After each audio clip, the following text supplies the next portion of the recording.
Open source registries are in financial peril, a co founder of an open source security foundation warned after inspecting their books. And it's not just the bandwidth costs that are killing them. That's a quote from Michael Windsor, who's a co founder of Alpha Omega, which is a Linux Foundation project to help secure the open source supply chain.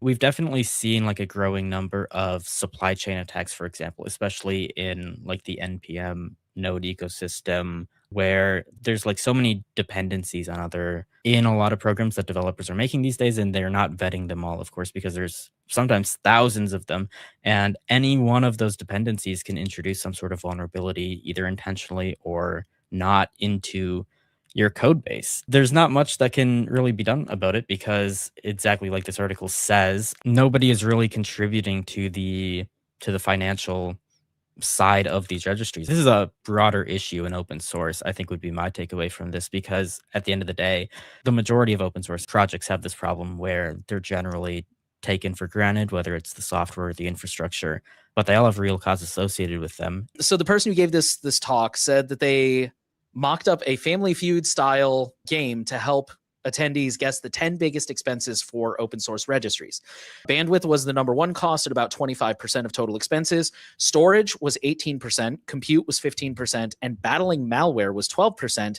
New feature development barely registers at 2%, and documentation wasn't even in the top 10. And also just like the sheer size of these, he estimated it could cost $5 million to $8 million a year to run a major registry the size of crates.io. This is the kind of stuff that you don't normally see or think about. This is the stuff that's like the developers building it use this stuff and you never even see it. It really disappoints me that some people have this attitude that like money is just this evil, evil thing when it comes to open source. I can't tell my landlord I'm not going to pay rent today, but I'll show you how to use Signal. Like, that's just not how it works. He says money is a rarely discussed aspect of open source. The software is supposed to just be free like beer, right? Open source may indeed be free like beer, but no one enjoys a frothy lager served chock full of parasites and bacteria. So maybe we should all get used to ponying up at the bar. We really need to change this attitude of like expecting everything to be free. A lot of those costs that you mentioned, like bandwidth, all of these projects get a ton of donations of like infrastructure bandwidth specifically. A lot of those costs are being taken care of. But I think because of that, it's very easy to overlook the hidden costs, like this article mentions, like